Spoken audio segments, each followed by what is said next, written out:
Hello friends, welcome to Ramya channel. இன்றைக்கி நாம் என்ன ரெசிபி பார்க்க போகிறோன்னா, நல்லா கிறிஸ்பியான கோதுமை பிஸ்கட் வீட்லேயே எப்படி செய்கிறது அப்படிங்கிறதா இந்த வீடியோவில் நாம் பார்க்க போகிறோம். இப்போ தான் நம்ம சேனலை ஃபர்ஸ்ட் டைம் பார்க்குறவங்களா இருந்தால் மறக்காமல் சப்ஸ்கிரைப் பண்ணிக்கோங்க. வாங்க வீடியோக்குள்ளே போகலாம். பிஸ்கட் செய்கிறதுக்கு ஒரு அகலமான பாத்திரம் எடுத்துக்கலாம். அதில் 1 கப் அளவுக்கு கோதுமை மாவு ஆட் பண்ணுறேன். நான் கப்பில் மெஷர் பண்ணுறேன். நீங்கள் டம்ளரில் வேணால் டம்ளரில் மெஷர் பண்ணிக்கலாம். அதுலேயே 1/2 கப் அளவுக்கு சர்க்கரை எடுத்து மிக்ஸி ஜாரில் ஆட் பண்ணிக்கிறேன். அது கூடவே வாசத்துக்கு ஒரு ஏலக்காய் ஆட் பண்ணிக்கிறேன். நீங்கள் வெனிலா எசன்ஸ், பைனாப்பிள் எசன்ஸ் எந்த எசன்ஸ் இருந்தாலும் நீங்கள் ஆட் பண்ணிக்கலாம். அது வந்து நல்ல ஸ்மெல் கொடுக்கும் பிஸ்கட்க்கு. இப்போ இதை நல்லா பவுடராக அரைச்சிட்டு வந்தாச்சு. பாருங்கள், இந்த அளவுக்கு பவுடராக அரைச்சி எடுத்துக்கோங்க. இப்போ இதை நம்ம மாவோடு சேர்ந்து கலந்து விட்டுக்கலாம். ரொம்ப ஈஸியாக செய்யக்கூடிய ரெசிபி தான். குழந்தைகளுக்கு ரொம்ப பிடிக்கும். ஸ்கூலுக்கு போயிட்டு வர குழந்தைகளுக்கு நம்ம ஈவினிங் ஸ்நாக்ஸாக இதை கொடுக்கலாம். இப்போ சூடான நெய் வந்து ஆட் பண்ணிக்கிறேன். நீங்கள் நெய் வேணாலும் ஆட் பண்ணலாம், இல்லை பட்டர் வெண்ணெய் இருந்தால் அது கூட நீங்கள் ஆட் பண்ணிக்கலாம். அது உங்கள் இஷ்டம்தான். நெய்யும் இல்லை பட்டரும் இல்லை அப்படின்னா நீங்கள் ரீஃபைண்ட் ஆயில் இருக்கு இல்லையா, வாசம் இல்லாத எண்ணெய் எது வேணாலும் நீங்கள் ஆட் பண்ணிக்கலாம். இப்போ இதை நல்லா மிக்ஸ் பண்ணி எடுத்துக்கலாம். ஃபஸ்ட்டு இந்த நெய்லேயே நல்லா மிக்ஸ் பண்ணி எடுத்துக்கோங்க. அதுக்கப்புறம் நாம் கொஞ்சம் கொஞ்சமாக தண்ணி ஆட் பண்ணி மிக்ஸ் பண்ணிக்கலாம். நம்ம தண்ணி ஆட் பண்ணும்போது சுகர் வந்து மெல்ட் ஆகும். அதனால் தண்ணியை வந்து தெளித்து தான் நாம் பிணையணும், இல்லைன்னா ரொம்ப கொலன்னு ஆயிரும் மாவு. பாருங்கள், இப்போவே லைட்டாக கெட்டியாக இருக்குது அந்த நெய்யில் பிணையிறப்பவே. இதுக்கப்புறம் நம்ம கொஞ்சம் கொஞ்சமாக தண்ணியை தெளித்து நம்ம பிணைஞ்சு எடுத்துக்கலாம். ஒரே இதாக தண்ணியை ஊற்றுனீங்க அப்படின்னா அந்த சுகர் மெல்ட் ஆகும்போது தண்ணி ரொம்ப அதிகமாகி பிசுப்பாக ஆயிரும் மாவு. பாருங்கள், இப்படி கொஞ்சம் கொஞ்சமாக உள்ளங்கையில் தண்ணியை எடுத்து லைட்டாக ஸ்ப்ரெட் பண்ணி விட்டு நல்லா பிசைஞ்சு எடுத்துக்கோங்க. ரொம்ப கெட்டியாகவும் பிணையக்கூடாது, ரொம்ப இலக்குவாகவும் பிணையக்கூடாது. மீடியம் சைஸில் பிணைஞ்சிக்கோங்க. மீடியம் கன்சிஸ்டன்சியில் பிணைஞ்சு எடுத்துக்கோங்க. நம்ம பூரிக்கெல்லாம் மாவு பிணையும் இல்லையா, அந்த ஸ்டேஜ் மாதிரி நம்ம பிசைஞ்சு எடுத்துக்கலாம். அந்த அளவுக்கு நீங்கள் மாவு பிசைஞ்சு எடுத்திங்கன்னா போதும். ரொம்ப அழுத்தம் கொடுத்தும் பிணையாதீங்க. அப்படி மேலாப்பில் அப்படி கலந்து பிணைஞ்சு எடுங்க. ரொம்ப அழுத்தம் கொடுத்திங்கன்னா பிஸ்கட் வந்து ஹார்ட் ஆயிரும். நல்லா மிக்ஸ் பண்ணி எடுத்துக்கலாம். கையிலெல்லாம் ஒட்டுது பாருங்கள், ஒட்டாத அளவுக்கு நம்ம பிணையணும். இப்போ இதை நல்லா பிணைஞ்சு நம்ம எடுத்துக்கலாம். ரொம்பவே ஈஸியான ஸ்நாக்ஸ் ரெசிபி இது. நம்ம கோதுமை மாவில் செய்கிறதுனால ஹெல்த்தியாகவும் இருக்குங்க. இது குழந்தைகளுக்கு நம்ம பயப்படாமல் கொடுக்கலாம். நம்ம வீட்டிலே நம்ம கைப்பட செஞ்சு கொடுக்கறனால எந்த பிரச்சனையும் வராது குழந்தைகளுக்கு. அதுவே நமக்கு ஒரு நல்ல சாட்டிஸ்ஃபேக்ஷனாக இருக்கும். பாருங்கள், இந்த அளவுக்கு மாவு பிணைஞ்சு எடுத்துக்கோங்க. இப்படி விரல் வச்சு அமுத்துனா விரல் வந்து பதியணும். அதுதான் இதனுடைய பக்குவம். பாருங்கள், விரல் வச்சு அமுத்துனா அதுனும் விரலில் வந்து மாவு ஒட்டக்கூடாது. இப்படி அமுத்தி எடுத்து பார்க்குறப்ப நம்ம விரலில் வந்து மாவு ஒட்டக்கூடாது. அந்த அளவுக்கு பிசைஞ்சு எடுத்துக்கோங்க. இப்போ இது ஒரு 10 நிமிஷம் மூடி வச்சா போதும். ரொம்ப நேரம் வேண்டியதில்லை, ஒரு 10 நிமிஷம் மூடி வச்சு எடுத்துக்கலாம். 10 நிமிஷம் ஆயிடுச்சு. இப்போ மாவை வந்து 2 துண்டாக நான் வந்து பங்கு பிரிச்சுக்கிறேன். 2ஆக பங்கு எடுத்துக்கிறேன். இதை நல்லா உருண்டைகளாக பிடிச்சிக்கலாம். 2 உருண்டைகளாக நல்லா பிடிச்சி வச்சுக்கலாம். இன்னொரு உருண்டையும் அதே மாதிரி நம்ம பிடிச்சி எடுத்துக்கலாம். நம்ம சேனலை இது வரைக்கும் சப்ஸ்கிரைப் பண்ணாதவங்க சப்ஸ்கிரைப் பண்ணிக்கோங்க.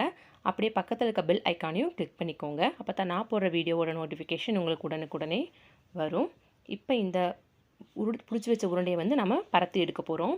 நீங்கள் கிச்சன் கவுண்டர் டாப்பில் கூட பரத்தி எடுத்துக்கலாம். இன்றைக்கி நான் வந்து சப்பாத்தி தேப்பிலையா கல் அதில் வச்சு தான் பரத்தி எடுக்கிறேன்.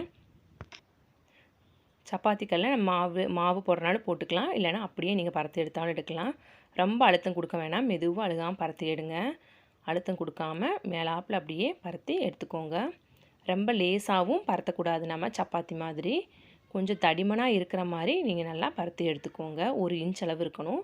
அப்போ தான் வந்து பிஸ்கட் வந்து நல்லா கிறிஸ்பியாக நமக்கு கிடைக்கும். நீங்கள் ரொம்ப லேசாக பரத்திட்டீங்க அப்படின்னா சிப்ஸ் மாதிரி ஆகிடும், பிஸ்கட் மாதிரி இருக்காது. கொஞ்சம் தடிமனாகவே நீங்கள் பரத்தி எடுத்துக்கோங்க. திக்னஸ் உங்களுக்கு நான் காட்டுறேன். இப்போ பரத்தி எடுத்துகிட்டு உங்களுக்கு திக்னஸ் வந்து எப்படி இருக்கணும்னு நான் காட்டுறேன். அந்த அளவுக்கு நீங்கள் பரத்தி எடுத்திங்கன்னா போதும்.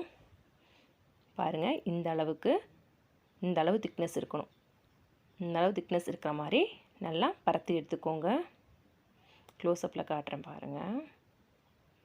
இப்போ இதை வந்து நம்ம குட்டி குட்டி சர்க்கிளாக கட் பண்ணி எடுக்க போகிறோம். அதுக்கு நான் வந்து வாட்டர் கேன் மூடி இருக்கு இல்லையா, அதுதான் வந்து யூஸ் பண்ணுறேன். இது வந்து குட்டி குட்டியாக 1 ரூபி காயின் சைஸ்க்கு வரும் நமக்கு பிஸ்கட்டு.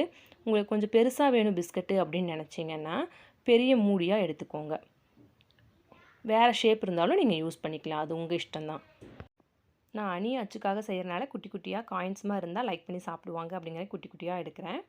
நீங்கள் வந்து பெருசாக கூட உங்கள் சைஸுக்கு தகுந்த மாதிரி கட் பண்ணி எடுத்துக்கலாம் மாவை. பாருங்கள் கட் பண்ணியாச்சு. பேலன்ஸ் வெளியே இருக்கிறது மட்டும் அப்படியே எடுத்தோம்னா அந்த காயினாக இருக்கிறது மட்டும் அப்படியே தனியாக நின்றுடும். இப்போ பேலன்ஸ் இருக்க இந்த மாவை மறுபடியும் உருண்டையாக பிடிச்சி இதே மாதிரி பரத்தி நம்ம காயின்ஸாக பிச்சு எடுத்துக்கலாம். பாருங்கள் இதெல்லாம் தனியாக எடுத்து ஒரு பிளேட்டில் ஒன்றுக்கு ஒன்று ஒட்டாமல் வச்சுக்கோங்க. லைனாக அடுக்கி எடுத்துக்கலாம். இதெல்லாம் ப்ரிப்பேர் பண்ணுறதுக்கு முன்னாடியே நான் வந்து ஆயிலை வந்து ஹீட் பண்ணுறதுக்கு அடுப்பில் வச்சுட்டேன். லோ ஃப்ளேமில் வச்சு தான் ஹீட் பண்ணணும். ஸ்டார்டிங்லேருந்து ஹை ஃப்ளேமில் வச்சு லோவில் மீடியமில் அதெல்லாம் மாற்றக்கூடாது. வச்ச உடனே லோ ஃப்ளேமில் வச்சுட்டு நீங்கள் இந்த பரத்தி எடுத்துக்கிறதுக்குள்ளே அந்த எண்ணெய் வந்து காஞ்சிரும். அதே லோ ஃப்ளேம்லேயே நீங்கள் இந்த பிஸ்கட்டை வந்து போட்டு எடுத்துக்கோங்க. ரொம்ப கருக விட்றாதீங்க. ரொம்ப கலர் மாறணும், கோல்டன் ப்ரௌன் கலரில் மாறணும்னு இல்லை. லைட்டாக கோல்டன் ப்ரௌன் கலர் மாறினாலே போதும்.